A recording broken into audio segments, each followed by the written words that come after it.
Hola, Hola, no te vemos. a ver. Bien, entonces partamos. Bueno, primero les agradezco a las 105 personas que están por acá y a la gente que está en LinkedIn Live por la página de Estado Diario. Gracias primero a los amigos de Estado Diario. Nada más que contarles un poco al principio de estos seminarios. La verdad es que esta es una idea que con Andrés, con Andy teníamos hace bastante tiempo. Y ahora, producto de la cuarentena y después de aburrirnos de limpiar canaletas, cortar el pasto, pulir la olla, todas esas cosas, ¿no?, que uno hace en cuarentena, dijimos, bueno, concretemos y armemos los seminarios. Y la verdad es que este es el primero de una serie de seminarios en materia de regulación y de competencia, las dos cosas.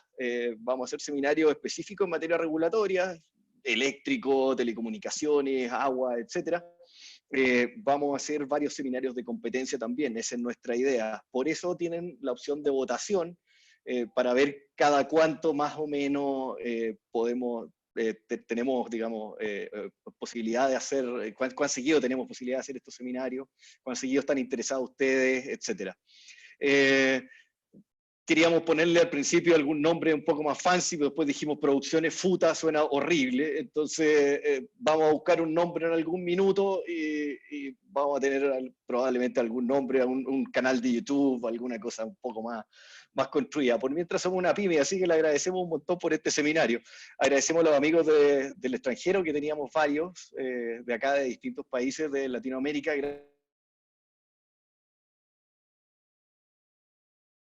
Gracias por el interés. Bueno, no tenemos traducción del chileno, eso es lo único que les tengo que advertir, no tenemos traducción simultánea desde el chileno a su respectivo idioma español, pero vamos a tratar de que los panelistas se hagan entender. Eh, una cosa, todos los que se han inscrito están en un mailing list, con los que después vamos a irles dando información respecto de estos seminarios que queremos ir haciendo. No vamos a mandar en spam, no vamos a vender la base de datos, pero si alguien prefiere no estar ahí, por favor mándenos un mail y lo sacamos, obviamente. Nada, finalmente agradecer a los panelistas por la disposición a discutir competencia en crisis. Hay harto tema entretenido. Dicen que las autoridades chilenas han sacado algunas cosas y también en Latinoamérica se han visto algunas cosas bien interesantes.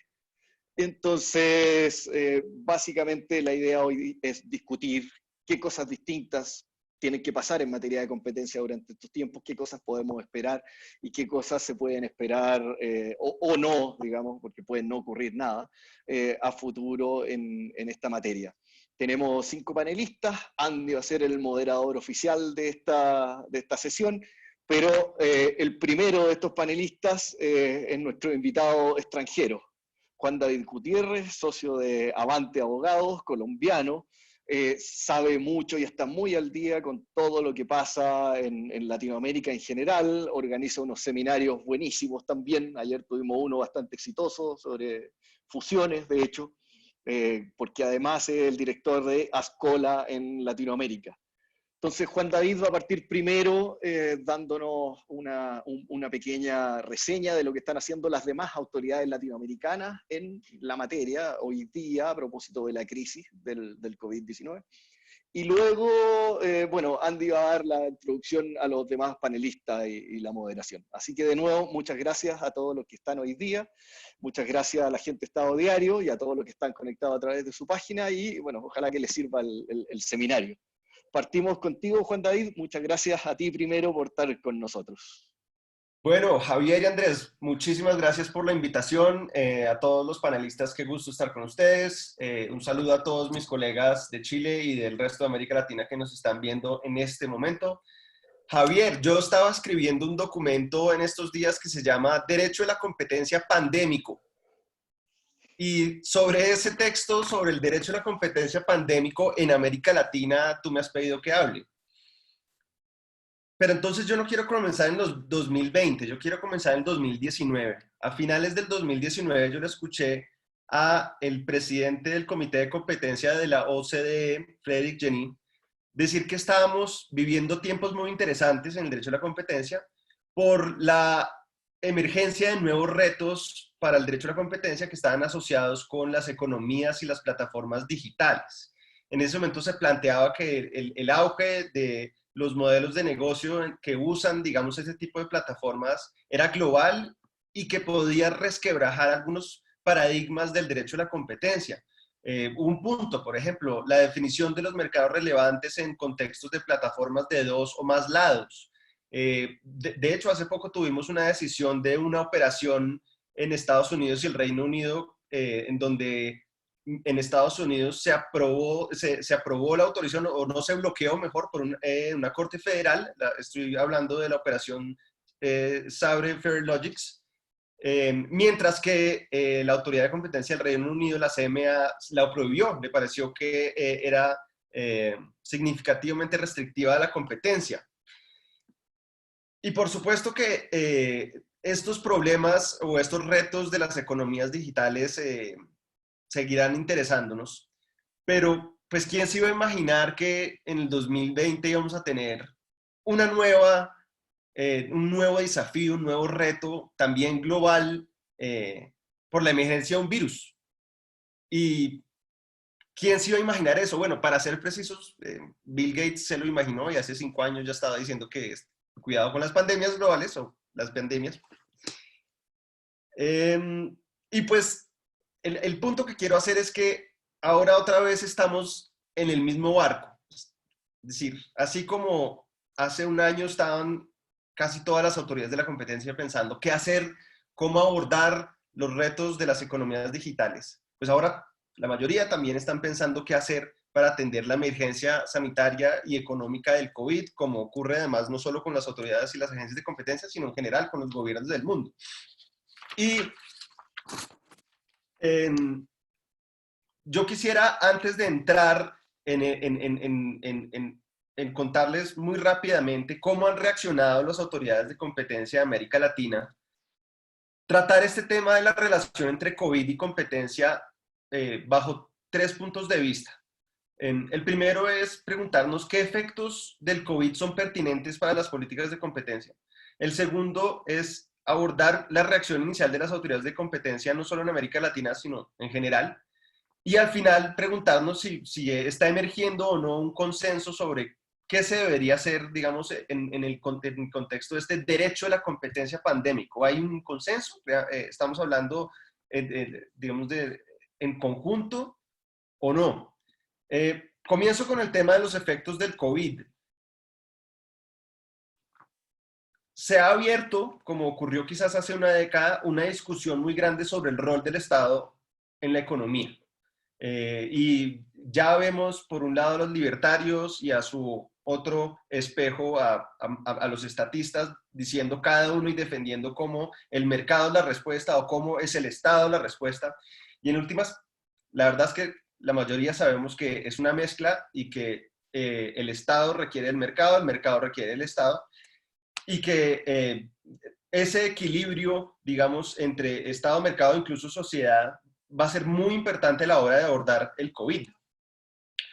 Pero en materia de efectos, y yo sé que luego va a hablar Aldo, que es economista, y hablará con más propiedad que yo, en materia de efectos económicos, creo que hay que distinguir por lo menos entre 3 aspectos: los efectos macro, de los efectos micro, los efectos temporales, de los efectos no transitorios, y los efectos diferenciados por mercados. Porque si nosotros vamos a asumir que el COVID-19 es una amenaza o un riesgo, o si quieren verlo como un reto particular y especial para el derecho a la competencia, pues tenemos que entender muy bien cuáles son esos efectos que son pertinentes para el derecho a la competencia.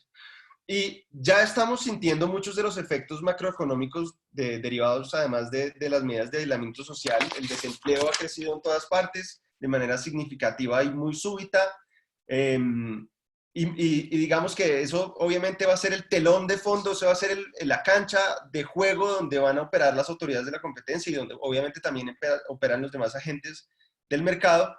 Pero a la hora de resolver los casos de antimonopolios, pues realmente la agencia o el tribunal respectivo le van a prestar mucho más atención a la microeconomía, a la dinámica de los mercados y a la conducta de los agentes en ese mercado. Y la pregunta es, bueno, ¿y el COVID-19 cómo afecta esas dinámicas? Pues ya sabemos que la demanda en algunos mercados se contrajo totalmente por cuenta de las medidas del COVID: aerolíneas, turismo, muchas formas de entretenimiento. Por otra parte, también sabemos que la operación de algunas cadenas de valor va a ser más costosa por la dificultad de movilizar mercancías, y eso puede llevar a que aumenten los precios al consumidor final. Ejemplo, comercialización de alimentos. Por otra parte, las preferencias de los consumidores están cambiando. No sabemos si transitoria o no transitoriamente. Por ejemplo, muchos de nosotros ya nos vamos a visitar restaurantes en el corto plazo y seguramente va a aumentar el comercio electrónico como lo está haciendo ahora. Y por último, es muy posible que, por todo lo anterior, algunas compañías en algunos sectores dejen de ser viables y en determinados mercados pues, se elevará la concentración. Entonces, esas dinámicas son importantes, pero hay una diferenciación que yo no estoy viendo con mucha claridad en este momento, y es cuáles son efectos temporales, qué es la crisis que esperemos pase en el menor tiempo posible y qué efectos son no transitorios. Yo creo, tengo la intuición de que algunos efectos van a ser pronunciados. Luego, si nosotros vamos a decir que se necesitan unas medidas temporales o extraordinarias para situaciones extraordinarias, entiendo perfectamente por qué para los efectos temporales aplica, pero ¿qué va a pasar con esos efectos que tal vez no sean transitorios? En Colombia, por ejemplo, con los impuestos sabemos que no hay nada más permanente que un impuesto transitorio. Y hay muchas medidas del gobierno que pueden ser sanitarias o de regulación que ahora se adopten de manera transitoria, pero que se queden. Bueno, ¿qué efecto van a tener? Por otra parte, los efectos entre los mercados van a ser diferenciados, es decir, las medidas puede que se justifiquen mucho más y que las incluso tengan efectos económicos más prolongados en mercados en donde haya más conexión personal entre las personas, los mercados de servicios, o en determinados mercados que ya mencioné, como el del transporte de pasajeros. Seguramente los efectos los veremos no por años, sino por décadas. Luego, quizás respecto de esos efectos tengamos que tener otro tipo de consideraciones. Hasta ahí, digamos, como por así decirlo, mi biopsia del coronavirus y sus efectos económicos para efectos de pensar en el derecho a la competencia. Ahora paso a lo que sí me había invitado Javier, y es hablar de la reacción inicial de las autoridades de la competencia. Bueno, hay un anuncio nuevo casi todos los días, es muy difícil estar al día, y si ustedes no son conscientes, yo esto lo repito en todas partes, pero hay 31 autoridades de la competencia en América Latina, incluyendo agencias y tribunales, de manera que pues, es muy difícil poder llevar, digamos, el día a día de lo que está pasando. Pero les quiero dar un vuelo panorámico. Por lo menos 8 jurisdicciones han suspendido total o parcialmente la operación de la autoridad. En general, digamos, las autoridades están tratando de minimizar su actividad que no esté relacionada con el COVID, que no pueda estar relacionada al COVID, y realmente eso es lo que está pasando con todos los funcionarios públicos, no solo con las autoridades de competencia. Obviamente todas van a tener en el futuro próximo dificultades de operar, por ejemplo, para hacer visitas administrativas o inspecciones. Entonces esto va a tener un efecto puntual sobre la manera como las autoridades van a recabar sus pruebas. En algunos países ya se han abierto investigaciones formales por presuntas conductas anticompetitivas. Entonces Brasil hace poco anunció que abrió una investigación por una presunta fijación de precios de mascarillas, desinfectantes y alcohol. Otras autoridades digamos, han procurado trabajar de la mano con su gobierno en hacer monitoreo de precios. Entonces, en Colombia, la Superintendencia de Industria y Comercio está haciendo monitoreo de precios para evitar precios excesivos. Entonces, no es que la Superintendencia de Industria y Comercio, que es la autoridad de competencia en Colombia, esté realizando control de precios, pero sí está revisando si hay cambios significativos y excesivos para tomar las medidas pertinentes. En Colombia existe como conducta anticompetitiva los precios inequitativos o excesivos. Otras autoridades están trabajando, digamos, un poco más estrictamente con sus pares de control de precios, y en El Salvador, por ejemplo, vemos que la actividad entre la autoridad que está detrás del control de ciertos precios de la canasta básica, pues ahí la autoridad sí realmente está jugando un rol un poco más sancionatorio, por así decirlo. Y por otra parte, pues también hemos visto algunas declaraciones de autoridades, voy a citar por ejemplo la mexicana, en donde se habla de a través de comunicados de prensa sobre buscar no perseguir acuerdos horizontales cuyo propósito sea aumentar el suministro de bienes o evitar la escasez de aquellos bienes y servicios que están asociados a la contingencia del coronavirus. Y la COFECE también se comprometió a que iba a llevar una revisión acelerada de las fusiones asociadas al COVID. Entonces, fíjense ustedes que esto a vuelo de pájaro, pues ha habido diferentes tipos de respuestas de las autoridades. Ya voy a entrar a la etapa de conclusiones por si estamos mal de tiempo.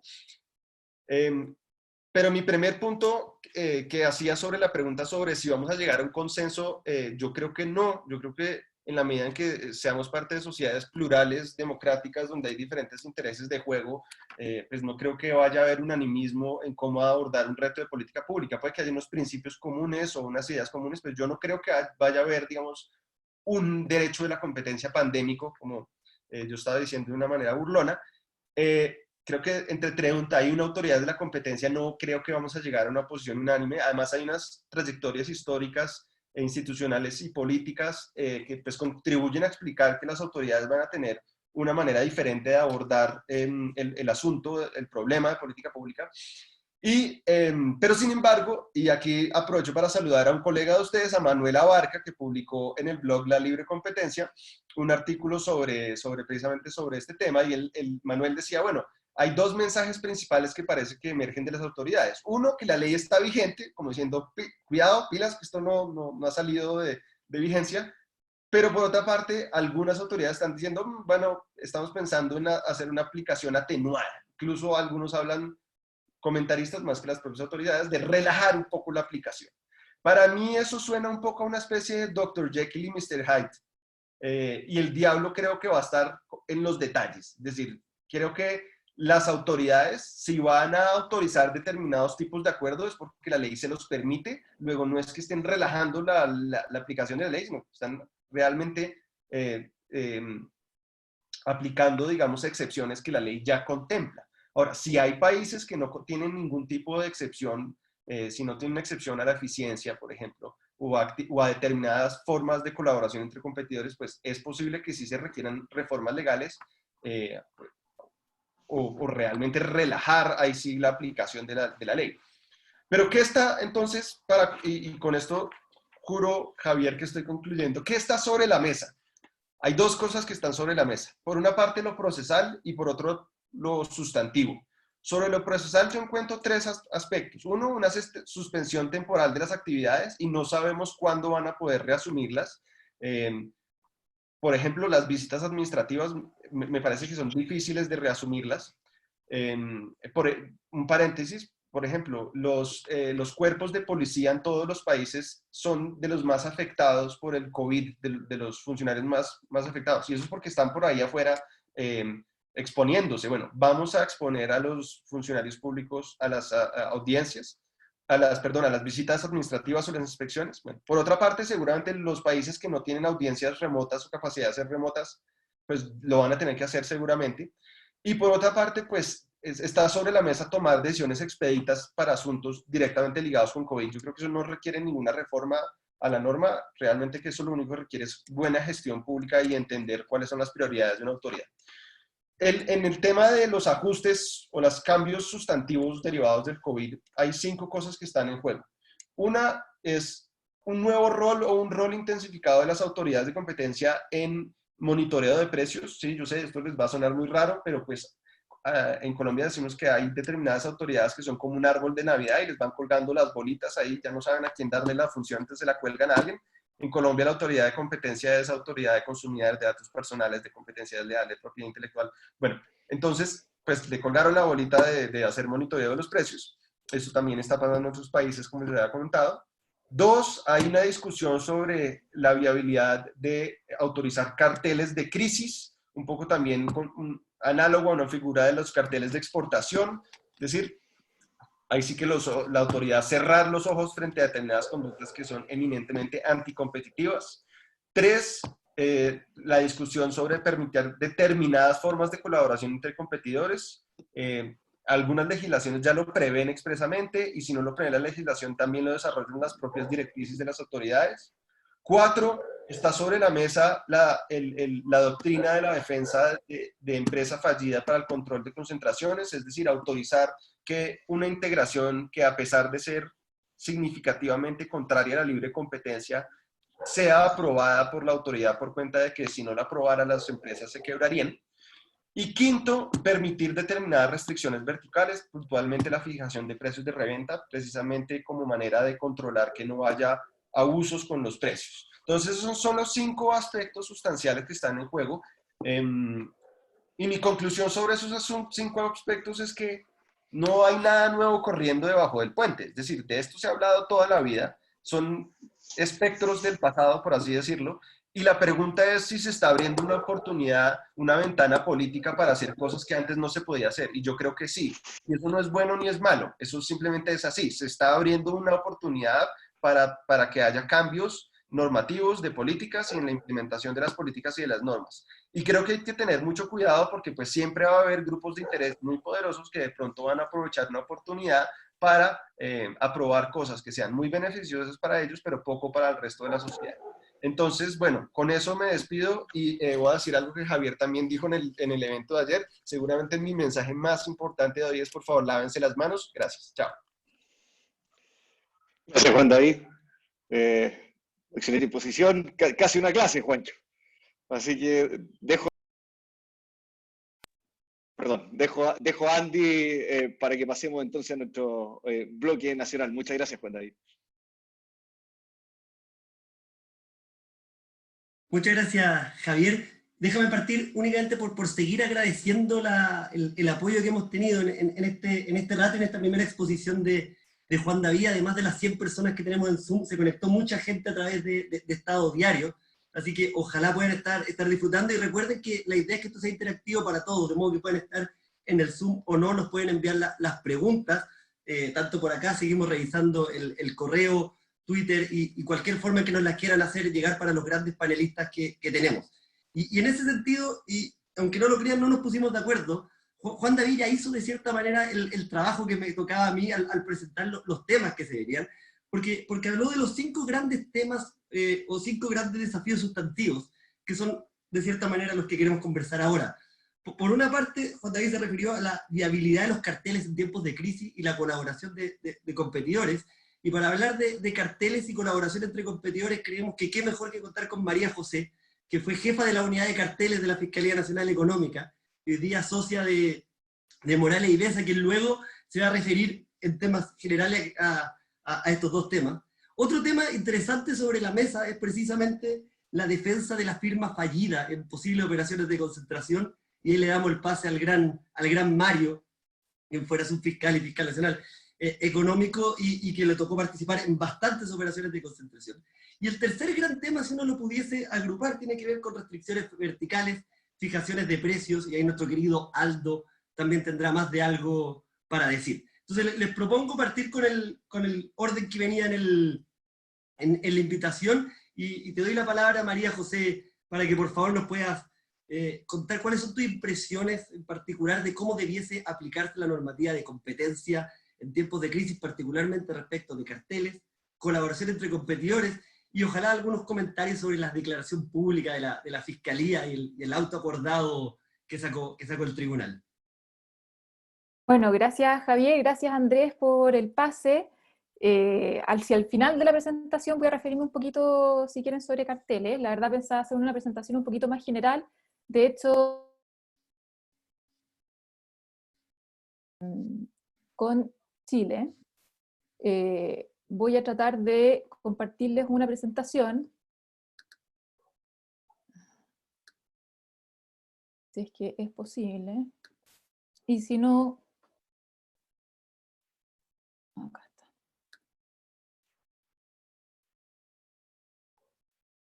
Ok. Y si no, también no hay problema. Aquí. Me doy un poquito de vuelta porque con los Mac no es tan fácil. Y yo la verdad que quería introducir un poco el tema y aterrizarlo en Chile, ya que Juan David habló en general de Latinoamérica, y además aterrizarlo en un poco teoría de libre competencia. Entonces, el objetivo de esta presentación es hablar brevemente en qué estamos en libre competencia. Un poco ya lo adelantó Juan David? ¿Cuál es la discusión en que estábamos antes de que pasaran tantas cosas, digamos? ¿En qué estábamos a nivel internacional y en qué estábamos en Chile? Y destacar que tanto antes de que empezara la crisis por el COVID como nuevamente ahora está en entredicho o está más bien en discusión cuál es el rol de esta política que se llama la política de competencia. Después me voy a centrar en Chile un poco en el marco normativo, qué pueden hacer nuestras autoridades, qué han hecho y algunas recomendaciones. Ahí puedo hablar un poquito de carteles, pero prefiero que también lo veamos junto con las preguntas del público. A ver, ¿qué es la política de libre competencia? Básicamente es un conjunto de normas y principios que tienen por objeto prevenir, corregir y sancionar ciertas conductas anticompetitivas. Y lo relevante es que aunque uno la defina así, no está nada claro en definitiva qué es lo que busca.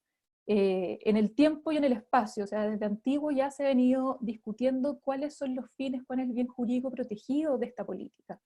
Busca esta política tener mercados desconcentrados, tener actores pequeños, controlar el poder económico, el poder político asociado al poder de mercado, o más bien busca el bienestar de los consumidores en términos de producción más eficiente de bienes y servicios a los mejores precios posibles.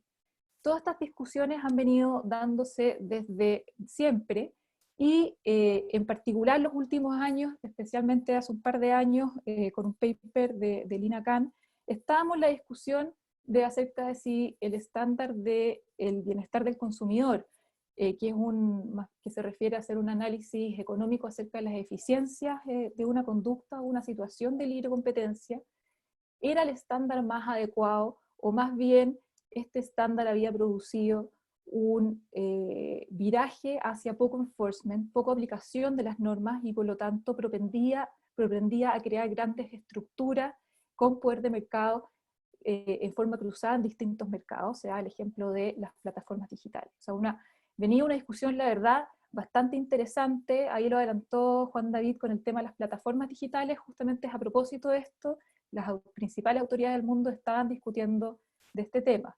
Y en Chile, por lo menos a partir de octubre del año pasado, también libre competencia había salido a la palestra. Primero había una exigencia de mayor intervención, medidas concretas antiabuso, y una sensación ahí, con los casos de carteles, un poco de indignación en la ciudadanía. Y segundo, que se venía muy interesante, era una posible discusión constitucional sobre el rol de la libre competencia y economía en el contexto de la modificación de la Constitución chilena.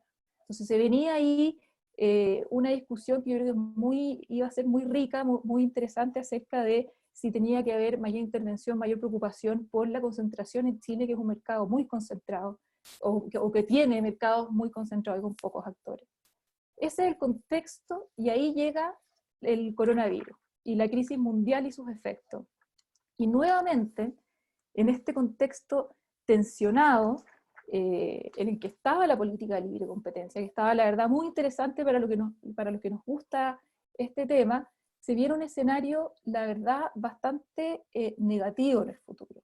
Va a venir, sin duda, escasez de ciertos insumos, sobre todo médicos, sanitarios, restricciones al desplazamiento de las personas, ya las tenemos, restricciones territoriales, el funcionamiento de distintos negocios se va a ver afectado, crisis económica. Ya el FMI, el Banco Mundial han pronosticado recesión al menos por este año para Chile, Latinoamérica también. O sea, se nos viene un escenario muy pesimista en que sin duda va a haber quiebra a varios negocios, y este es el contexto en que nuevamente nos preguntamos entonces cuál es el rol de la política de libre competencia. ¿Qué plantean algunos también fue ya, y por qué estamos discutiendo acá? ¿Por qué son interesantes estos seminarios? Porque en épocas de crisis siempre surgen dos voces. Uno es dar una aplicación más benevolente en algunos casos. Por ejemplo, a la colaboración entre competidores, no solamente a las colaboraciones lícitas y permitidas por la ley, sino que también llegar un poco más allá de forma temporal respecto a algunos productos, respecto a algunos territorios. También en temas de fusiones, una aplicación más benevolente en el sentido de aceptar estas excepciones de empresas en crisis, y una aplicación más benevolente en general para las empresas en crisis en general, no solamente en fusiones, sino que se empieza siempre a producir una discusión de si hay una empresa, un negocio o una industria que está siendo muy económicamente afectada, y es investigada por alguna conducta, bueno, ¿es conveniente seguir adelante con esa investigación, aplicar realmente la multa más alta, o en realidad estamos haciendo un daño a la competencia por aplicar la ley tal como debe ser, y por lo tanto hay una tendencia en que no salga en ninguna parte a una aplicación más benevolente? O bien, tiene que ser más dura en estos momentos. En estos momentos de crisis, sobre todo sanitaria, se observan conductas como, por ejemplo, precios excesivos, manejo de stocks, especulación de precios, sobre todo en insumos necesarios, insumos clínicos. ¿Tiene que ser la política de libre competencia la que sea dura en ese caso? Recordemos que precio excesivo no es algo que claramente sea una conducta anticompetitiva. Tenemos que obviar esa discusión y utilizar esta herramienta para efectos sancionarla. Bueno, ¿cuál es mi postura? A ver, normativamente en Chile, a diferencia de otras jurisdicciones, la verdad que, y como están organizadas nuestras autoridades, la verdad que hay poco espacio de movimiento. Hay poca discrecionalidad y yo creo que hay poca flexibilidad en la norma para adaptarse, aunque sea temporalmente, a este tipo de situaciones. Pero incluso aunque exista espacio de discrecionalidad, y este es algo que yo lo menciono solamente para efectos de discusión, porque alguien puede no estar de acuerdo, creo yo que no estoy muy de acuerdo en una aplicación más benevolente o menos exigente por parte de las autoridades. Creo que no es bueno para la competencia relajar la aplicación de las normas llamadas a protegerla. A mi juicio, la libre competencia fue ideada no como una manera de poner trabas, incluso trabas regulatorias, como si fuese una camisa de fuerza, sino que por el contrario está llamada más bien a prevenir y corregir y sancionar aquellas conductas que atentan contra ella. Entonces hay que verla como un aliado más que como un impedimento. Y por el contrario, permisos temporales, la relajación declarada de algunas normas o la benevolencia en la aplicación por parte de las autoridades, yo creo que a mediano o largo plazo tampoco es positivo. Recordemos que con esta crisis van a haber muchos negocios que van a cerrar y van a haber mercados que se van a concentrar aún más por salida de competidores. Entonces no veo que sea el momento para que por medio de una aplicación benevolente de las normas, que justamente buscan proteger la competencia por sobre los competidores, se agudicen dichos fenómenos. Ya sabemos, o por experiencia, que en realidad son las estructuras lo que más cuesta cambiar en libre competencia. Tampoco creo que sea el momento, y aquí por lo menos voy a estar en desacuerdo con uno de los panelistas o hosts, que sea el momento para zanjar discusiones doctrinarias sobre si ciertas conductas están o no incluidas en esta normativa de libre competencia. Por ejemplo, precio excesivo. En especial considerando que existe norma sanitaria que se puede aplicar en casos de excepción constitucional como el que estamos. Normativamente, la verdad que nuestro decreto ley 211, que nuestra normativa de libre competencia, no da mucho espacio para excepciones temporales o limitadas. Ahí simplemente les copié un par de artículos de la ley, son los primeros 2 artículos del decreto ley 211, que lo que hacen es que fijan el ámbito de competencia de nuestras autoridades y les ordenan actuar conforme a esta norma. Esta norma que es muy estricta, con acuerdos entre competidores, y muy estricta, y ha sido reforzada en todas las últimas reformas respecto a todo tipo de conductas, con multas muy altas, otras medidas como terminación y disolución de personas jurídicas, que son bastante intensivas, sanciones penales para la colusión, medidas intrusivas para investigarla, la inclusión de la delación compensada.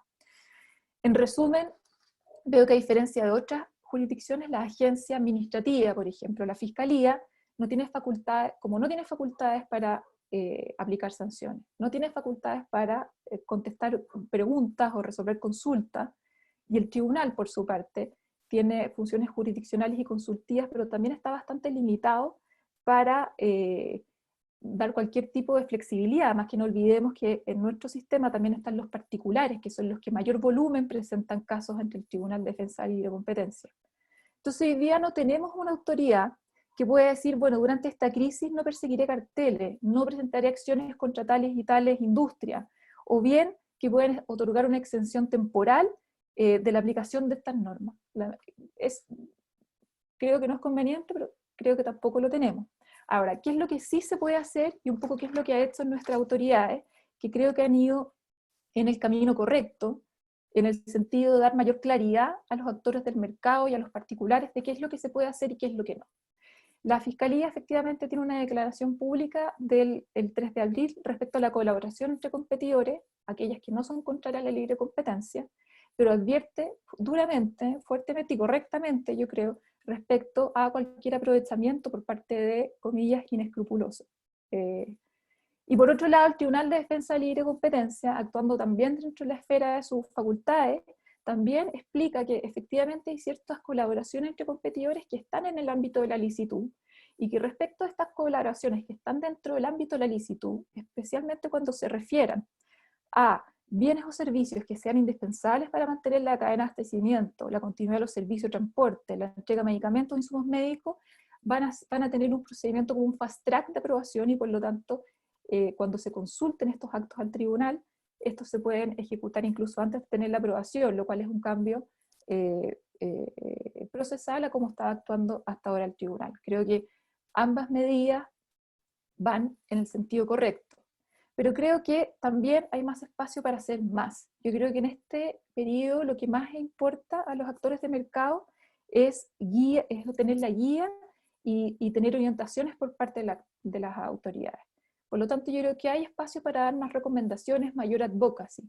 La Fiscalía tiene facultades, o lo ha hecho con anterioridad, para emitir guías, tiene su facultad para hacer estudios de mercado que podrían hacerse rápidamente, y la facultad de proponer modificaciones normativas en caso que sea necesario y en caso que sea imperioso atendido alguna necesidad sanitaria en particular.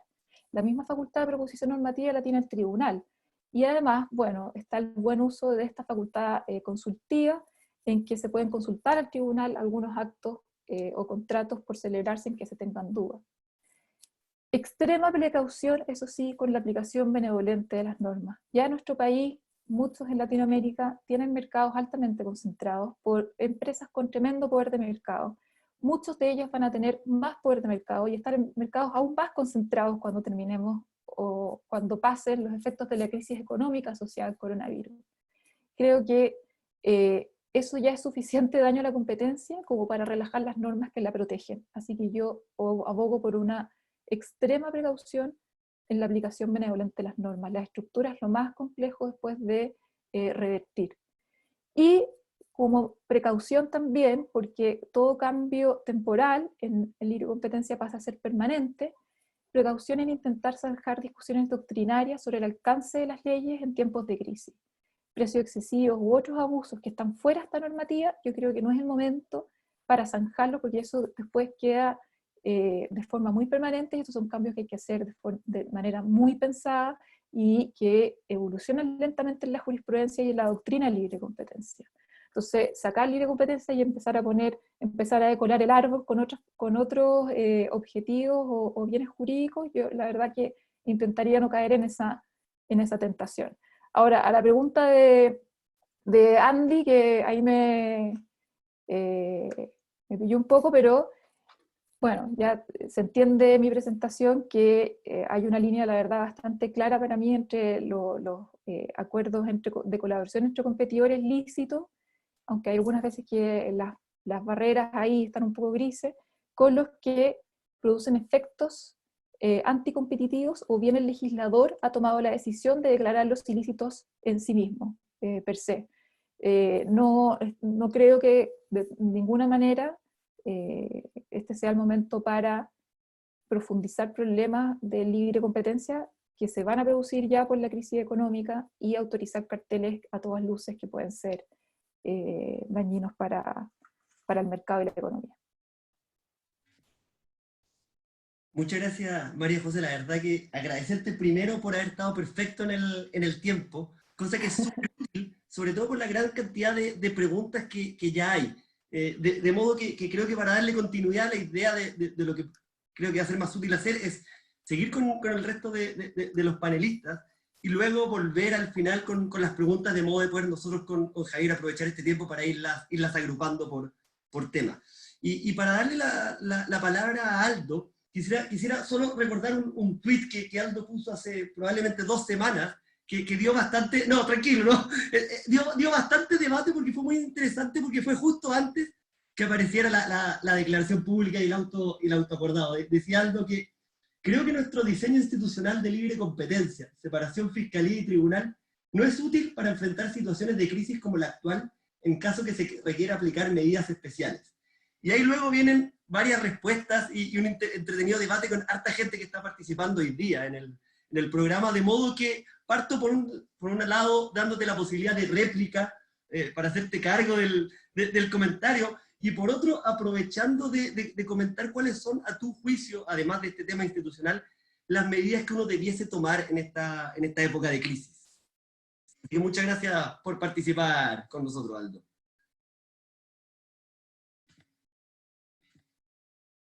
¿Estás en mute? Ahí me salgo. ¿Se escucha ahí, sí? Bueno, un saludo a todos, a los participantes, hay varios amigos entre ellos, a los panelistas. Efectivamente, ese tweet fue, yo diría que estaba 85% seguro de lo que decía, pero lo puse para precisamente generar comentarios, porque nuestro diseño de formato de juicio, donde es muy bueno desde el punto de vista de las garantías, tiene un problema cuando uno tiene que enfrentar situaciones de crisis, donde hay que tomar decisiones rápidas y donde los objetivos de la política de competencia, que están muy bien definidos y que lo expresó muy bien María José, pueden colisionar con otros objetivos de política más general. Entonces, a veces, por ejemplo, en el caso bancario, tenemos un regulador, superintendencia, la CMF, que ha tomado ciertas decisiones para este caso de crisis y todos aceptan que ese va a ser el estándar que se va a aplicar. En el caso de la institucionalidad de libre competencia, por su parte, como está estructurada, yo no tengo claridad que las empresas se sientan completamente seguras de tomar ciertas acciones, incluso después de estos comunicados que dieron las autoridades, porque, como bien se dijo, los particulares pueden demandar. Entonces, ahí hay algo que queda abierto y yo no sé qué buena solución tiene. No hay sistemas perfectos que funcionen bien en todas las contingencias, pero en este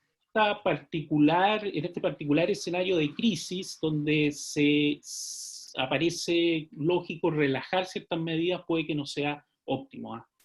Ahora, mi presentación, yo quería hablar un poco de los objetivos de la libre competencia, cómo colisionan con otros y por qué surge esta pregunta de que se tienen que relajar, porque la libre competencia es como la acción del Estado para hacer que los mercados funcionen de modo más competitivo. Y en las situaciones de crisis los mercados se alteran mucho, sobre todo en esta, y dejan de funcionar, y de tener las propiedades que a nosotros nos gustan.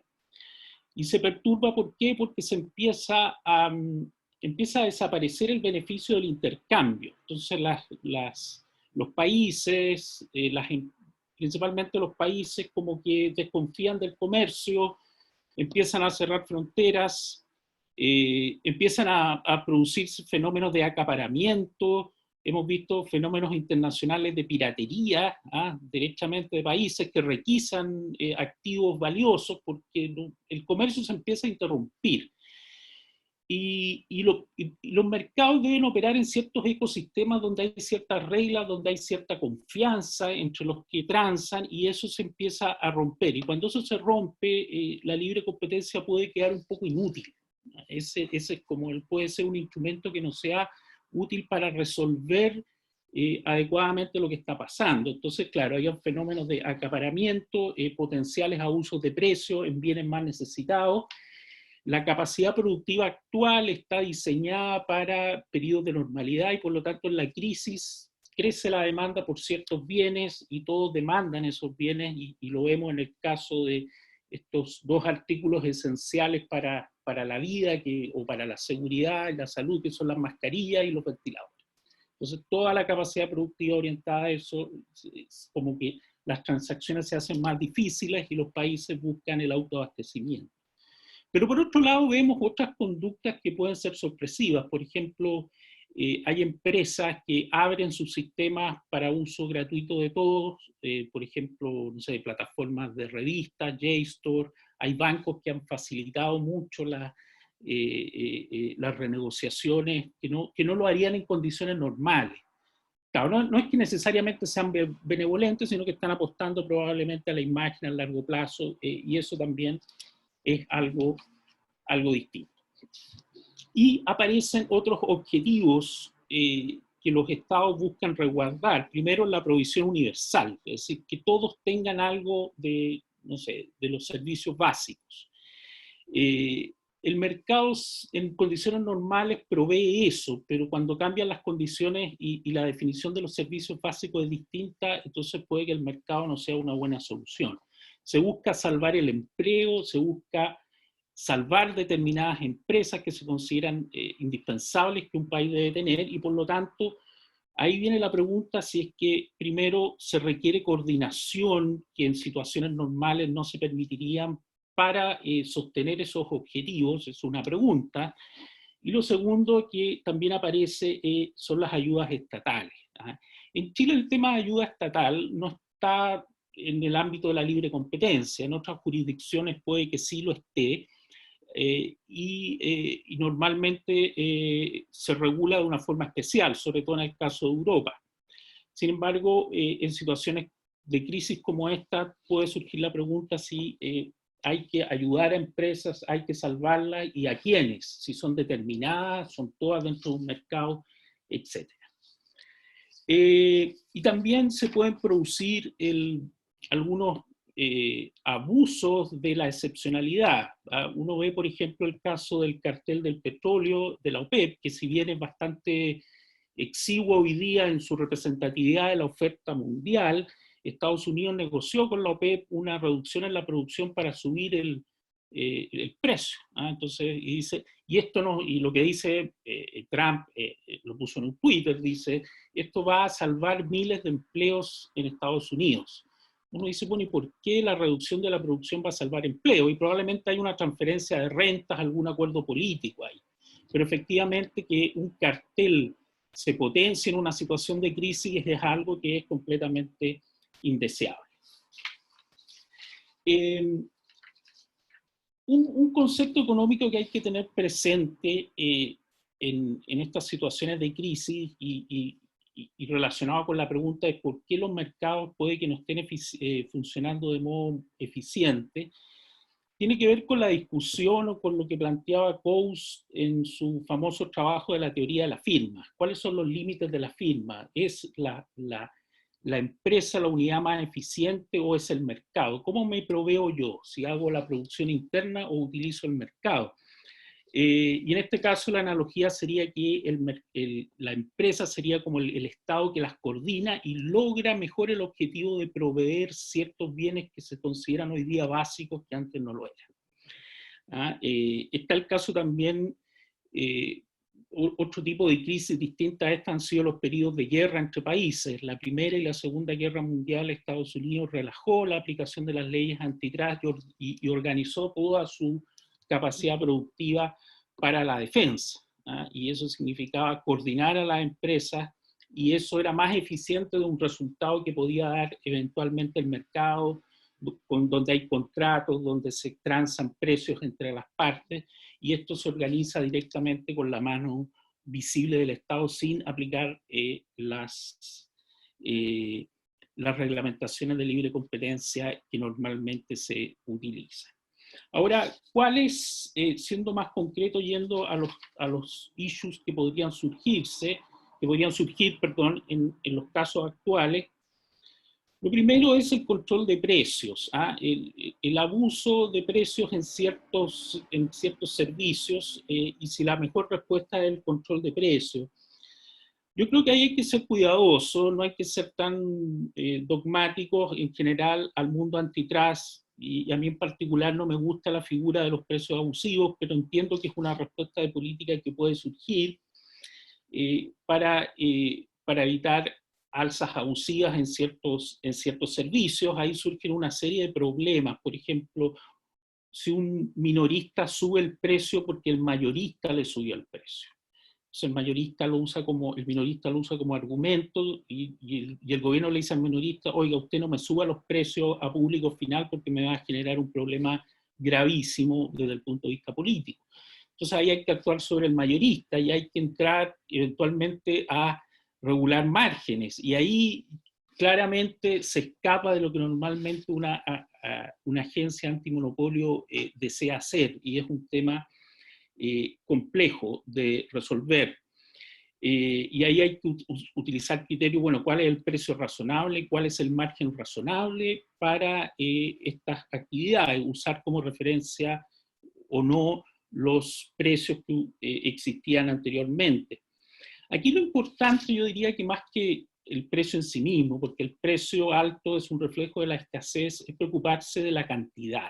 Es decir, la política debe orientarse a que no haya escasez, y no haya escasez desde el punto de vista de que la gente pueda comprar, pero al mismo tiempo estén los incentivos para que el producto llegue al consumidor final. Y en este sentido, la red europea de agencias de competencia, la European Competition Network, habla de que se va a permitir que se tomen medidas que eviten la escasez de oferta, en el fondo, que el producto llegue al final. ¿Eso qué significa? Que si algún acuerdo pudiera permitir que estos productos lleguen más fácilmente al consumidor final, va a tener una medida más laxa. Adicionalmente dice algo importante, dice, los precios recomendados mayoristas también pueden ser una forma de evitar el abuso de precio al consumidor final. Como que permite el uso del resale price maintenance, le da una mirada más benigna, o incluso lo pone como un instrumento que podría ser favorable a evitar el abuso. Y en este caso yo creo que si uno toma medidas más heterodoxas, tiene que ser pragmático, y ser pragmático significa, en esta situación de crisis, salirse de los conceptos que uno tradicionalmente conoce en antitrust, que es el mercado es el que fija el margen competitivo, el mercado es el que fija el precio final. Respecto a los acuerdos entre competidores, yo creo que hay que explicar bien por qué se requiere ese acuerdo para que la oferta, el flujo de productos llegue a los consumidores finales en buenas condiciones. Y por lo tanto tienen que ser cosas justificadas y puntuales. Y puntuales significa transitorias mientras dura esta emergencia, y que no den pie a que de ahí en adelante esto pueda implicar alguna coordinación de precios. Obviamente la agencia de competencia, enunciando sus criterios en que permite estos eventuales acuerdos, debe dejar la posibilidad de investigaciones ex post, es decir, si detecta que el acuerdo tiene elementos que escapan de la justificación propia de la crisis, pudiera realizar alguna investigación y eventualmente aplicar o pedir sanciones. Ahora, respecto finalmente al tema de industrias en crisis, las quiebras, los carteles de crisis, yo la verdad es que el argumento del cartel de crisis no me gusta mucho. Lo encuentro de que trata de utilizar una figura que efectivamente es crítica y puede generar pérdidas de empleo y cambios en el sector productivo para una justificación de precios. Por ejemplo, a ver, supongamos que el sector de las aerolíneas efectivamente hoy día está muy golpeado, pero uno diría que uno esperaría que si esta crisis pasa, y en el buen escenario de que no dure mucho, el flujo aéreo se va a recuperar, no sé si al nivel que tenía antes de la crisis, pero probablemente se recupere, y eso significa que las aerolíneas van a pasar un periodo malo, pero luego el negocio va a seguir siendo rentable. Es decir, esas empresas lo que podrían hacer es pedir endeudarse, incluso eventualmente con el Estado, pero no ser rescatadas. Ahora, si por otro lado el flujo de pasajeros va a caer y van a haber aerolíneas que van a quebrar porque el mercado no resiste una gran cantidad de operadores, en ese caso no tiene sentido mantener vivas artificialmente más aerolíneas. Entonces, creo que ahí hay que analizar bien la justificación de por qué se quiere rescatar e intervenir. Hay mucha gente que le gusta mucho por lo estético, que dice, sí, rescatamos la aerolínea y vuelve a ser del Estado. Y bueno, ¿y por qué tú quieres que la aerolínea sea del Estado? ¿Qué distinto tiene eso respecto a la situación actual donde donde en condiciones normales hay cobertura para todo el territorio? Bueno, esos son los puntos que yo que yo tenía preparados en mi presentación. Muchas gracias, Aldo. Yo creo que justo tocaste al final un tema que va a ser bien interesante de discutir ahora, y también ahora poder escuchar a Mario y que hartas preguntas veo que ya hay al respecto sobre esta posible excepción de firma en crisis. Pero también hay una pregunta que me pareció bien interesante que voy a aprovechar de comentarla ahora, a ver si Mario nos puede dar su impresión en su ponencia. Y pregunta el querido Rado de Polo, ¿en qué medida la recopilación y análisis masivo de datos personales por gobiernos o particulares como herramientas para monitorear, controlar y prevenir una pandemia constituye un desafío para el derecho y las autoridades de competencia? ¿Deben autorizarse tales iniciativas aunque otorguen una posición de dominio significativa? Esto me parece particularmente interesante cuando uno lo ve hoy día con los mecanismos que están haciendo en China, en Corea del Sur, con lo que ha hecho Google y Apple como posible acuerdo. Así que, Mario, te invitamos, entre otras cosas, también te puedas hacer cargo de dar tu opinión sobre este tema. Gracias, Andy. Hola, ¿qué tal? Gusto saludarlos. Gracias, Javier. Gracias, Andy. Saludos, Juan David, María José, Aldo. Hoy en realidad nos coludimos muy poco, porque yo de empresa en crisis voy a hablar un ratito nomás, y lo que pretendo es dar una visión general de cómo estoy viendo el mundo de la libre competencia, que es lo que yo conozco, a propósito de esta crisis, ¿ya? Y partamos por decir lo que sabemos. O sea, estamos frente a una crisis gigantesca que nos cuesta dimensionar y que va a ser a todo nivel, sanitario, económico, ¿ya? Y que hablar de libre competencia en ese contexto parece como poco empático con la gravedad de la situación y propio del que vive en una burbuja tecnocrática. Pero lo cierto es que todo se va a ver afectado por esta crisis, y el derecho incluido. Y dentro de eso, obvio, la libre competencia también va a ser impactada de manera profunda. De partida, las agencias se han encargado rápidamente de decir que no van a perseguir y que incluso van a facilitar acuerdos de colaboración eficientes, ¿ya? Pero que no van a tolerar que en nombre de esos acuerdos se generen carteles anticompetitivos, como forma de salir del estrés financiero, ¿ya? Esa es la posición de las agencias de competencia, y me parece evidente que así tiene que ser para cualquiera que tiene el chip de competencia. Sin embargo, no me cabe la menor duda que a nivel mundial van a surgir voces pidiendo una especie de excepción de recesión, ¿ya? Y van a decir, la competencia es un lujo para los vivos, pero es una cruz para los moribundos, y por lo tanto relajen la normativa. Y algo de esto lo vivió Europa hace poco con la fusión de Siemens con Alstom, donde empezaron a aparecer, respaldadas por gobierno, viejas ideas de campeones nacionales. Bueno, esas viejas ideas hoy día es campo fértil para que resuciten, ¿ya? Y ojalá no resuciten, porque sería una pésima idea. Si uno relaja las normas de competencia y fomenta o hace la vista gorda a que los competidores acuerden precios, reduzcan cantidades, es justamente lo que no necesitamos para salir de la crisis. Si yo reduzco cantidades, subo precios, produzco inflación, bajo empleo, y por lo tanto es bastante lógico que exista mucha evidencia empírica de cómo el relajo de las normas de competencia precisamente influyó en la prolongación desmedida de la crisis del 29, ¿ya? Y para qué decir lo que significó ese relajamiento en Europa, en Francia y en Italia, es decir, en Alemania y en Italia. Ahora, más concretamente, también siguiendo como los grandes pensamientos de política pública, habíamos visto durante los últimos años, esto lo mencionó María José, una nueva visión de la competencia. El antitrust hipster que había aparecido y que decía, oigan, esta cuestión es demasiado reduccionista al solo proteger el consumer welfare, y tenemos que preocuparnos de estructuras, de controlar el poder de los grandes conglomerados. El péndulo venía girando. Había mucha gente que desafiaba el paradigma, e incluso dentro de la campaña presidencial norteamericana, muchos precandidatos hablaban duramente de romper los grandes conglomerados. Hace poco leí una columna que publiqué en LinkedIn de Leonard Fox, en que dice, históricamente las crisis recientes, por lo menos, de los últimos 100 años, le han quitado prioridad a la idea de desconcentración. Eso pasó así en la crisis del 29. El movimiento anticoncentración previo a eso fue muy potente y luego quedó absolutamente relajado. Y aquí, en cierta forma, contestando a Rado, pero no contestando, sino que tirando ideas sobre la mesa, veamos lo que está pasando. O sea, fíjense cómo estamos.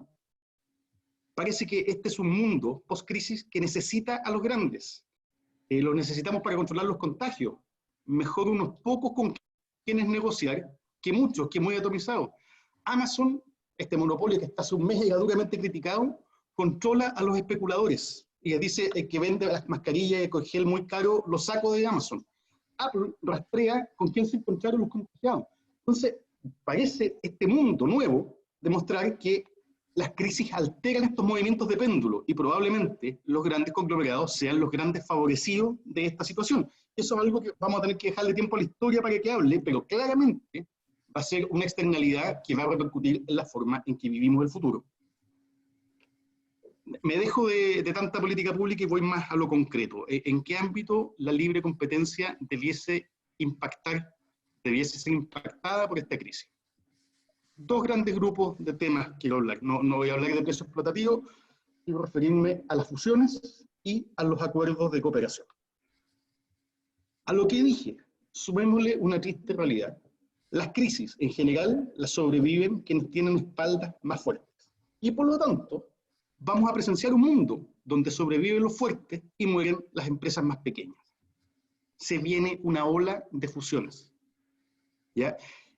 Y en ese sentido, el análisis del failing firm o de la empresa fallida va a ser crítico para determinar cuáles fusiones se aprueban y cuáles no. El tribunal y la fiscalía van a tener que afinar un test y van a tener que tener un estándar determinado con el cual van a dar por cumplido ese test. Hoy día, ¿qué se exige? Que la empresa que es adquirida estaba destinada a abandonar el mercado. No solo eso, que si no se intervenía mediante la fusión, esos activos iban a desaparecer, no iban a ser operados por un tercero en el mismo mercado. Y finalmente, que no había una opción menos gravosa. Es decir, que no había un interesado en la misma empresa que produjera menos problemas a la competencia. Eso evidentemente es súper restrictivo y va a depender mucho entonces de cómo lo vean en adelante la Fiscalía y el Tribunal. Ahora, lo cierto es que muchos activos van a desaparecer y la economía y la hecatombe económica se va a profundizar si es que la Fiscalía no se remanga la camisa y aprieta el acelerador para aprobar aquellas fusiones donde el caso del failure firm está acreditado. Pero por el contrario, si es que la Fiscalía peca de lo contrario, de exceso de empatía, se van a aprobar en nombre de la crisis muchas operaciones de las cuales, como dijo María José, nos vamos a arrepentir en el largo plazo, porque las estructuras son muy difíciles de remediar.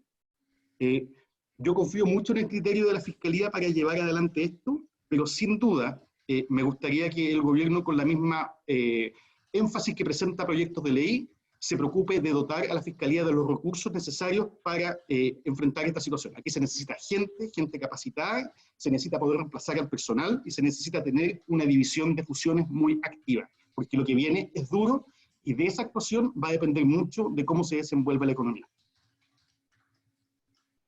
Acuerdos de cooperación. Este es el segundo gran grupo de cosas que van a ser impactadas con la crisis.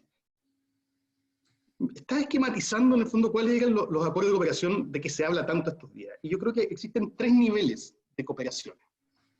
Está el primer nivel, que parafraseando un poco el ministro Mañalich, vienen así como los acuerdos buena persona, ¿ya? Que es cuando se juntan competidores para hacer el bien. Por ejemplo, en Australia hace poco las compañías de seguros de vida se pusieron de acuerdo que ninguno iba a rechazar la cobertura de seguro de vida a los trabajadores de salud por COVID-19. ¿Qué puede tener eso de malo, aunque sea un acuerdo? Los bancos en Australia también fueron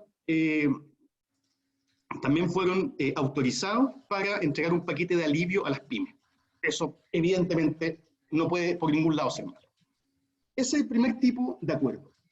El segundo tipo de acuerdo tiene que ver con coordinaciones que en otros casos no serían permisibles, ¿ya? Pero que producto de la crisis sí lo son. Y aquí entra, por ejemplo, la autorización que se dio en el Reino Unido a los supermercados para que compartieran información de stock de modos de asegurar el abastecimiento. E incluso se les permite hacer reparto conjunto en los mismos vehículos, ¿ya? Porque el abastecimiento es muy relevante. Lo mismo, a las aerolíneas que se les ha permitido coordinar sus operaciones, se dice, bueno, coordine, porque el mal mayor es que no exista conectividad. Ese es el segundo grupo de acuerdos, más complejo. Y el tercer grupo de acuerdos es aquello a lo que hizo alusión María José, y es gente que se va a querer aprovechar del pánico y decir, oiga, yo tengo costos hundidos muy altos, mi industria es muy importante para la seguridad nacional, para la economía, para el empleo, relájeme las normas de competencia, déjeme cobrar de acuerdo con mis competidores para salir de esta. Y eso, evidentemente, las autoridades de competencia no lo van a tolerar, y si alguien quiere hacerlo, tendría que ser por vía legal. ¿Qué caminos se han usado en el mundo para guiar estos acuerdos? Principalmente guías. El Reino Unido, Estados Unidos, Europa han presentado sus lineamientos de en qué condiciones van a no perseguir este tipo de acuerdos, ¿ya? Y básicamente dicen si son de interés público, si benefician al consumidor y duran lo estrictamente necesario, no hay problema, ¿ya? Estados Unidos, Australia, por otra parte, han establecido mecanismos expeditos de aprobación, ¿ya? Estados Unidos está garantizando una semana para aprobar una colaboración procompetitiva. Australia también tiene un sistema increíble de un formulario online donde uno le presenta algo y responde provisionalmente accediendo en caso que estime que hay mérito para ello. En Chile, el sistema chileno tiene hartas gracias, pero una de ellas no es precisamente que provea mucha cintura y juego de pierna para situaciones excepcionales. No tenemos excepciones de bloque, como Colombia, por ejemplo. Se derogó nuestro antiguo artículo 4, que no sé si lo conocen, pero por curiosidad les digo, decía, no obstante, y siempre que el interés nacional lo exija, se podrá autorizar por decreto supremo fundado, y previo informe favorable de la Comisión Resolutiva, la celebración o el mantenimiento de aquellos actos o contratos que, referidos en los artículos precedentes, sean sin embargo necesarios para la estabilidad o desarrollo de las inversiones nacionales.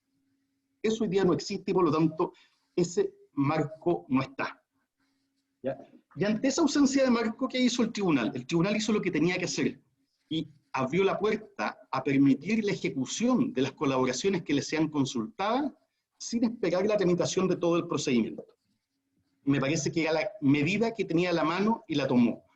No sé qué tanto éxito va a tener esto en el sector privado, porque en general la consulta no es considerada una opción por los actores del mercado, pero en los hechos avanza, porque aunque no usa la palabra, yo veo una suerte de inmunidad por el periodo intermedio entre que acceden provisionalmente a tu consulta y se revierte la autorización. Y eso genera certeza jurídica. La Fiscalía, por su parte, hizo una declaración pública donde señaló lo que sabíamos. Dijo, mira, yo no tengo una aproximación formalista a los acuerdos, evidentemente la colaboración puede ser positiva, y la será cuando se cumpla con el test que ahí se proporciona. Pero dice, bueno, pero no se aproveche del pánico y por lo tanto vamos a estar atentos a las colusiones que en nombre de esto existan.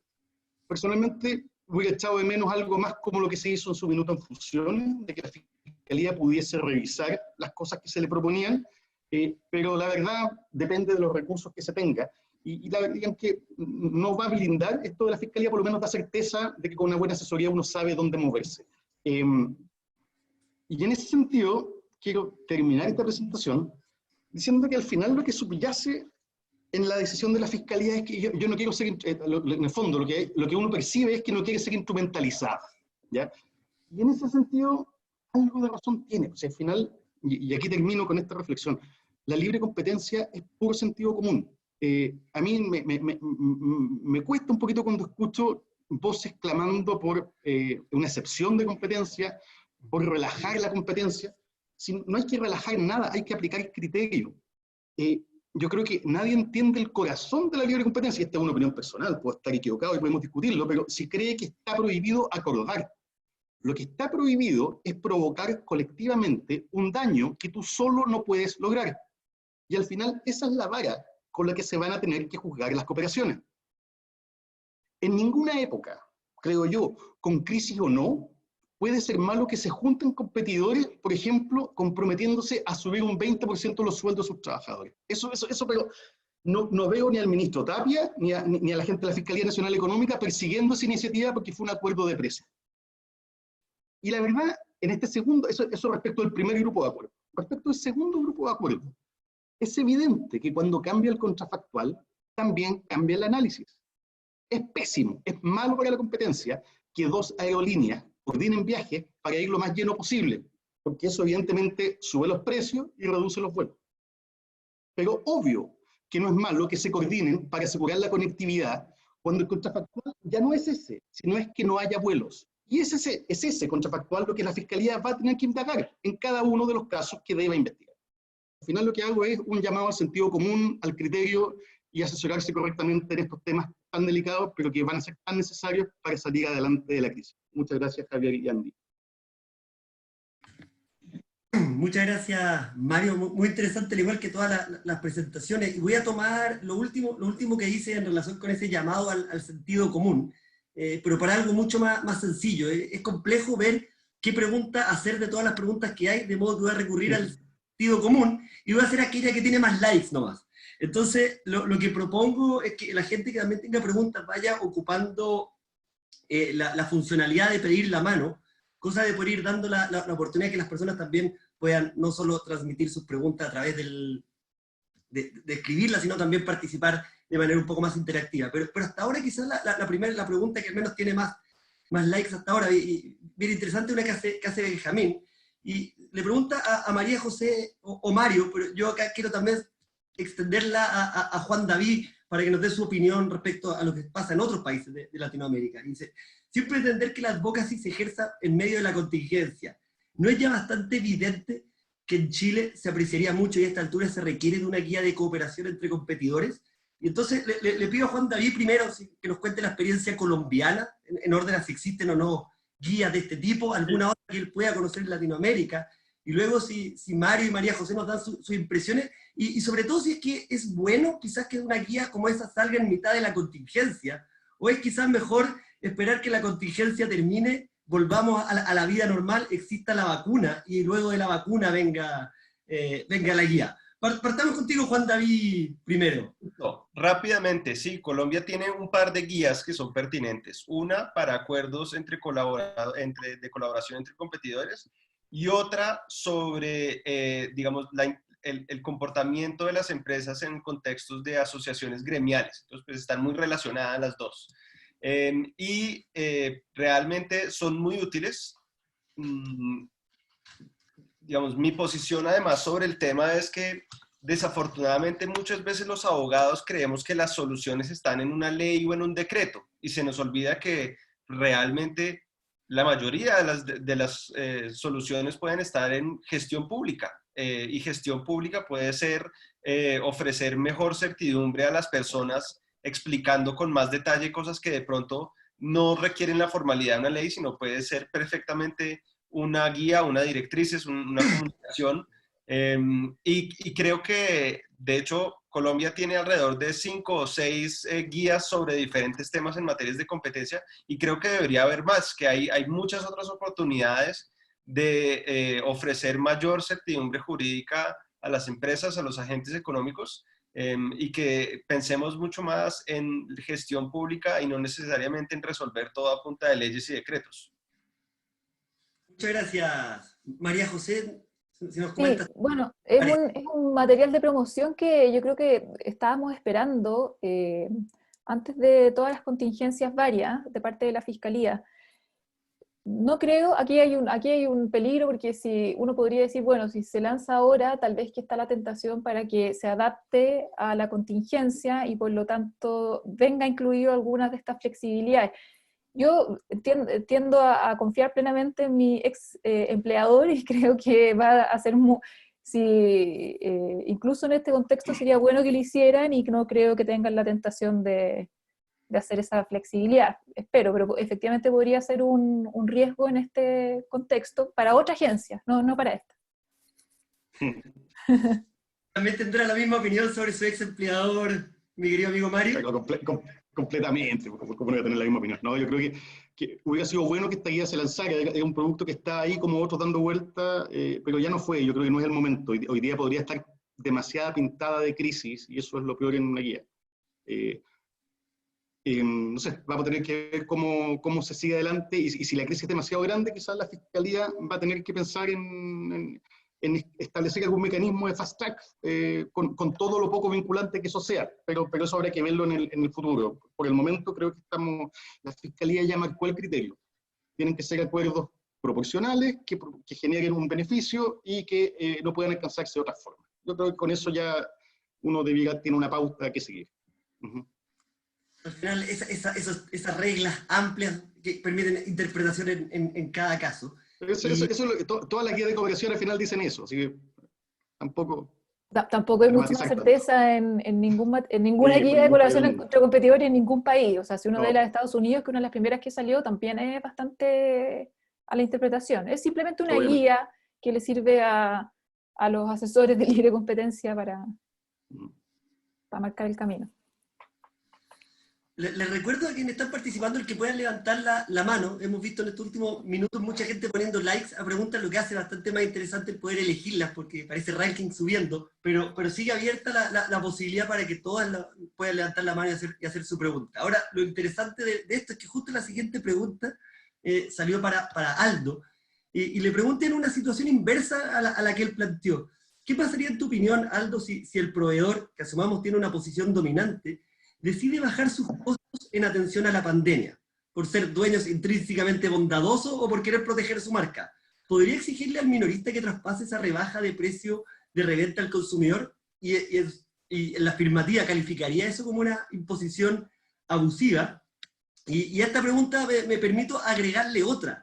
¿Qué habría pasado, por ejemplo, si esta especie de competencia que se dio en los bancos por mejorar los créditos hipotecarios hubiera sido fruto de un acuerdo entre los bancos para no cobrar crédito hipotecario beneficiando al consumidor? ¿Estaríamos también frente a un cartel duro que debe ser sancionado? A ver, es una pregunta bien interesante y que yo diría que en condiciones normales el exigirle un determinado margen al distribuidor tendría que haber una muy buena justificación.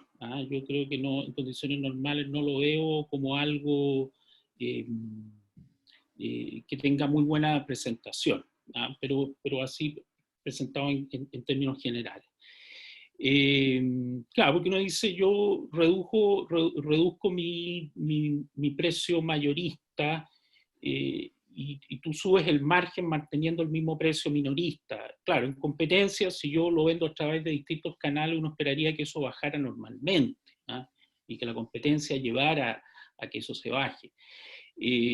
Pero en esta situación yo tendría a pensar de que no hay, digámoslo así, no lo perseguiría. Si me lo preguntan derechamente. Yo ahí discrepo algo con lo que dijo Mario, de que simplemente estamos aplicando los mismos principios de siempre. Yo tengo ahí un matiz. Yo creo que sí, estamos aplicando, hay cosas gruesas que no se van a permitir, pero también hay una área gris, donde a veces las cosas se pueden ir para un lado o para otro, dependiendo del criterio que aplique la autoridad. Ponía el ejemplo de que si las empresas se ponen de acuerdo y suben los sueldos de todos sus empleadores, sus trabajadores, y lo hacen de acuerdo, y uno dice, bueno, ¿y por qué uno se tiene que poner de acuerdo para hacer eso? Esa es la primera pregunta que yo me haría en periodo normal. Y toda esta discusión de la negociación colectiva por rama, uno desde la óptica libre competencia, es decir, que todos los trabajadores de toda una industria tengan un mismo sueldo, uno de los riesgos que tiene es que puede favorecer la colusión porque hace más simétricas en costos a las empresas. Entonces, yo haría ahí una diferenciación. En estos periodos excepcionales en que todo se ve más bien por el efecto que por la forma, algo que tienda a bajar los precios de esa manera no me parecería mal. Andy, déjame... Sí, justo te da la palabra por haber salido aludido, así que por favor. Sí, cuando uno sale aludido tiene que hablar. Oye, no, yo creo que... yo insisto que si uno... por ejemplo, el caso que nombré de la autoridad australiana, donde las empresas se ponen de acuerdo para que ninguna se excluya de cubrir el COVID-19 a los trabajadores de la salud. Y uno dice, bueno, ¿y por qué no lo hizo cada una? ¿Por qué empezamos con estas negociaciones? Bueno, porque la verdad, si una se sale del acuerdo, le da fantástico. Y todas las demás, y las que se quedan, las que toman la decisión, reciben a la gente enferma, y las que se quedan fuera reciben a los sanos, y por lo tanto nadie tomaría la decisión si es que no acuerdan. Entonces, hay veces que las cosas hay que ponerlas en su contexto. Cuando uno pierde competitividad, si yo me pongo de acuerdo con un competidor para mejorar el nivel de, no sé, del producto aunque está hecho mi empaque, para que sea biodegradable, nadie va a tomar la iniciativa individualmente, y así los ejemplos suman y siguen. En el caso de la fijación de precio máximo de reventa, es mala cuando detrás de ella se oculta un precio mínimo, pero el precio máximo a nadie le puede importar. Evidentemente que es muy bueno que se le ponga un límite al distribuidor de lo que pueda cobrar. Lo que pasa es que muchas veces se ocupa como artilugio para que no cobren bajo ese precio máximo, pero el precio máximo en sí mismo nunca ha sido sancionado, ni en tiempos normales, ni en tiempos de crisis. Eso. Yo creo que los principios son los mismos. Claro, pero Es interesante que de hecho hay varias preguntas así. el caso del COVID, que es como un caso de, caso de crisis. Tenemos, perdón, la primera persona que sí está pidiendo la mano, entonces vamos a sacarle y darle audio a Cristóbal Millar para que pueda hacer su pregunta. Muchas gracias a Cristóbal por el interés en participar.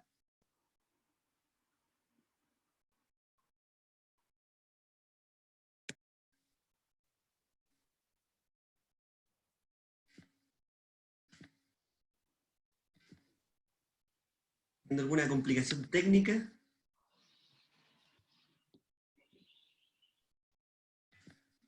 Mientras solucionamos el tema para que Cristóbal pueda hablar, voy a aprovechar de pasar a la siguiente pregunta que la hace Maximiliano León, y toca un tema que estuvo bien al comienzo, sobre todo en la presentación de María José y de Juan David. Le pregunta a María José: ¿crees que la Fiscalía podría tomar un rol en lo que mencionó Juan David sobre el monitoreo de precios? ¿Podrían hacerse estudios de mercado acotados para evaluar el impacto de esta crisis? ¿O crees que eso debería ser abordado por otras autoridades como el CERNAC? Sí, yo ahí tengo una respuesta muy sesgada que he hecho ver en otros paneles, en discordancia tal vez con algunos panelistas, y creo que el tema de los precios excesivos está fuera de política de competencia por ahora.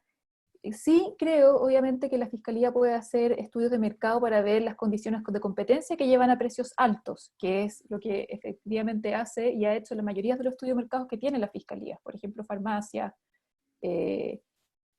seguros, una vez que uno se jubila, ya no me acuerdo cómo se llama.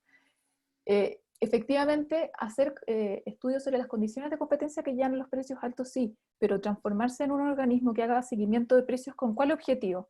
En definitiva, si no obedece a ninguna falla de mercado, o no una falla de mercado, si no obedece a una conducta anticompetitiva que esté contemplada en la ley, entonces ¿para qué hacer el seguimiento de precios? Creo que eso puede hacerlo otro organismo, y a pesar de, incluso si lo hace otro organismo, también tengo otra objeción, porque si el objetivo del seguimiento de precios es publicar los precios y transparentarlo, también se puede producir un efecto anticompetitivo, porque te puede facilitar una colusión tácita entre los distintos competidores dependiendo del mercado. Yo la verdad que el tema de seguimiento de precios, control de precios y precio excesivo, a menos que sea a raíz de una conducta anticompetitiva, que puede ser una discriminación de precio, una conducta exclusoria, la verdad lo veo medio fuera y lo veo medio peligroso desde el punto de vista de esta política, pero obviamente hay muchas voces que tienen una opinión un poco más tipo Comunidad Europea y que son mucho más flexibles y son de otra opinión, así que adelante con el debate. ¿Algún otro de los panelistas tendrá una opinión al respecto y quisiera aprovechar de hacerse cargo? Yo diría principalmente que el monitoreo es útil para casos de colusión, ¿no? Para ver comportamientos anormales que pueden estar indicando algún eventual acuerdo. Ese es como lo primero, porque el segundo, la figura de precio excesivo es como, claro, es como una situación más excepcional, y no sé, por ejemplo, el caso de los medicamentos son las Ministerio de Salud, CERNAC, que realiza esa acción principalmente. Claro, ahí una matiz, sí estoy de acuerdo con Aldo. Una de las funciones principales de la Fiscalía tiene que ser hacer esto de screening de mercado que incluyen precios y otras condiciones estructurales y conductuales para efecto de detectar y cumplir su función de detectar y perseguir conducta anticompetitiva. Pero un seguimiento de precios solamente para publicarlo, que es lo que a veces hace el CERNAC, yo esa cuestión la veo incluso no tan beneficiosa para esta disciplina. Ya tenemos otra pregunta antes de que, y vuelvo a invitar a la gente a que levante la mano. Al parecer lo otro fue un problema técnico que ya está solucionado, pero acá tenemos una pregunta que está en general, así que voy a aprovechar que ojalá Juan David tome el mando, porque no está tan relacionada con Chile. Y dicen, en general, una de las discusiones que dominaban en materia de libre competencia con anterioridad al arribo del COVID-19, y preguntan a los panelistas sobre el impacto que puede tener esta crisis en el escrutinio que se venía haciendo en las plataformas digitales. ¿Qué te parece, Juan David? ¿Crees que se pueden ver fortalecidos sus modelos de negocios que previo a las crisis encontraban varios detractores? Bueno, precisamente así comenzó un poco mi intervención en el sentido de que estábamos hablando hace unos meses sobre las grandes empresas de tecnología, no solo sobre asuntos de competencia, sino también sobre datos personales y la interacción entre las dos áreas. Y creo que hay muchas personas en este momento pensando con el deseo. Veo a algunas personas hablando del final del techlash, del final de esa presión de gobiernos, de autoridades, de políticos, incluso de, digamos, de organizaciones de la sociedad civil para grandes empresas de tecnología que son monopólicas o cuasi monopólicas y que tienen, digamos, una capacidad no regional, sino global. Creo que están pensando con el deseo. Yo creo que sí, en este momento muchos estamos agradeciendo que existan esas plataformas, que Google funcione bien, que WhatsApp funcione bien para comunicarse en estos momentos. Todo eso está muy bien. Creo que esa suavización o ese final del techlash, otros lo consideran simplemente una pausa. Hicimos pausa, no, digamos, no va a mermar nuestro interés en los efectos competitivos o sobre la protección de datos personales puntualmente de las grandes compañías que dominan las plataformas hoy en día. Obviamente estoy hablando de Google, de Facebook, y por lo tanto creo que no está tan claro realmente si a raíz del COVID va a cambiar sustancialmente eso, porque es que las mismas compañías pueden, si quisieran abusar de su posición de dominio con mayor razón en el futuro, cuando pase la emergencia, de manera que no veo por qué gocen como de la inmunidad que algunos están atribuyéndoles actualmente. De manera que creo que si bien hay un reenfoque en las prioridades por parte del gobierno y por parte, digamos, de las personas que participan en el debate público, creo que eso sí creo que será transitorio.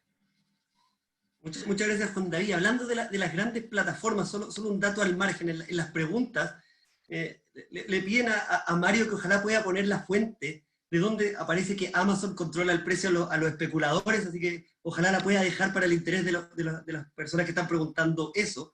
Y ahora le doy la palabra a Andrés Rioseco, que sí está conectado y entiendo con volumen para poder hacer su pregunta. Hola Andy, ¿se escucha? Perfecto. Muchas gracias Andy y Javier por la organización y a los panelistas por sus brillantes exposiciones. Una cuestión bien pedestre. Yo fui el otro día saliendo de la cuarentena al supermercado y casi no hay publicidad ni promociones de ningún producto, lo que es bastante lógico porque uno está restringido en su libertad de movimiento y en su libertad de elección. Y otro tenía un límite para llevarme las cosas del supermercado. ¿No les parece que hay como una suspensión del mecanismo de precios como asignador de las cosas y que eso nos debería cuestionar la vigencia de la libre competencia en general? Esa es principalmente para Aldo, pero podría ser también Ana María José, que habló de las políticas. Yo me llevé esa impresión del supermercado, la verdad, y mirándola un poco la televisión, que es de las pocas cosas que se pueden hacer, la publicidad es un casi puro supermercado. Es una cosa extraña, como que ya no hay, es difícil hacer competir a los proveedores, a los productores, a quienes no están como enfrentándose directamente a los consumidores. No sé si tienen esa misma idea, si estoy completamente equivocado, o si en verdad hay algunas cuestiones que en la práctica llevarían a cuestionarnos el business as usual del antitrust en este tiempo tan extraordinariamente excepcional. Gracias a todos de nuevo.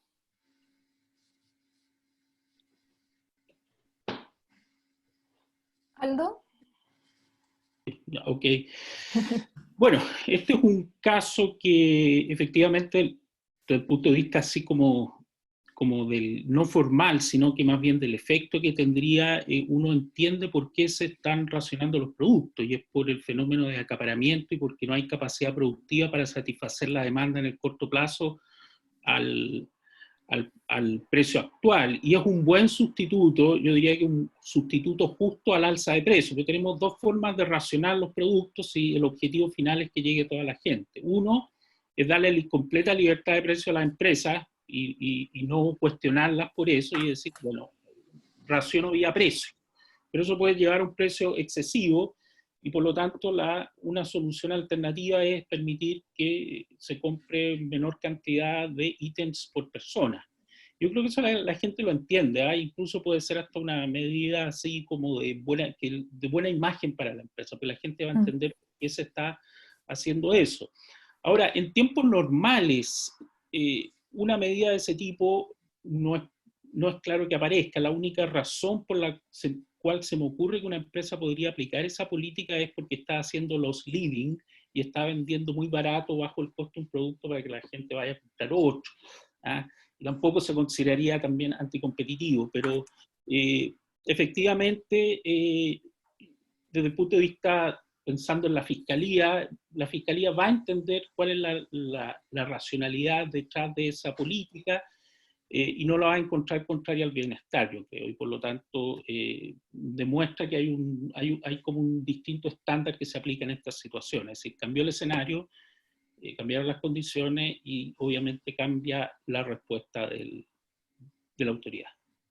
Y para el tema de la publicidad y promociones, lo que me da la impresión es que hay un cambio de paradigma en que las marcas van a tener que adaptarse un poco a las nuevas condiciones. O sea, el mensaje ya no puede ser el mismo, no sé si ustedes se han fijado, que ya prácticamente no están vendiendo productos, sino que están dando mensajes de autoayuda.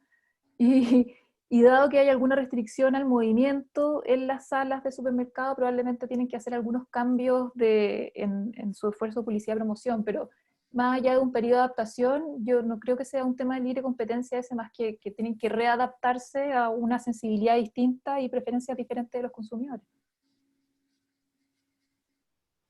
Muchas gracias a ambos por la respuesta.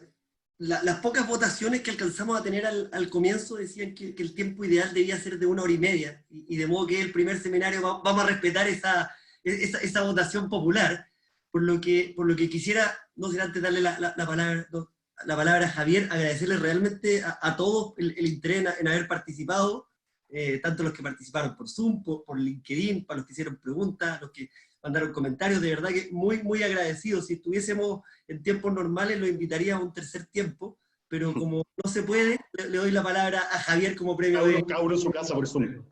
Oye, espérate, Javier, antes déjame dar el tip de Amazon. O sea, New York Times salió una columna de cómo un proveedor de alcohol gel estaba pero estoqueado con cientos de miles de unidades que Amazon no le dejó vender porque había cobrado precios muy altos. Y en una columna de Nicolás Petit, de Libre Competencia, se toma ese tema. Súper, y para agregar algo nomás en ese sentido, de hecho, Mercado Libre también lo hizo en Chile, y lo hizo con una publicación oficial firmada por su gerente general en Chile, que señalaba cómo habían eliminado a especuladores de su comercio, o le habían puesto incluso límites de precio. Pero eso era solo como nota al margen. Dejo a Javier para las palabras al cierre. No, yo nada más que agradecer a todos los que están acá todavía, agradecerle a los panelistas. Creo que estuvo bien entretenido nuestro primer seminario. Les cuento que tuvimos un pic de 170 personas, más o menos. Tuvimos creo que fueron como 100 aquí, unos 60 o 70 más o menos entre LinkedIn y el video que había. Así que tuvimos una súper buena recepción, esperamos, los dejamos invitados de inmediato para los siguientes seminarios que vamos a organizar. De acuerdo a los resultados de la encuesta, las preferencias son una vez al mes, más o menos una hora y en este horario, así que atento a lo que le enviemos pronto por el mail.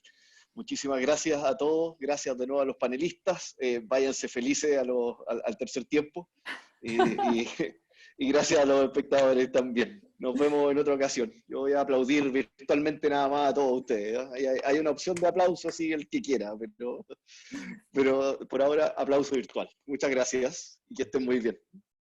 Adiós, adiós. Chao, chao. Gracias a todos. Muchas gracias, chao. Chao. Gracias, Wanda. Adiós.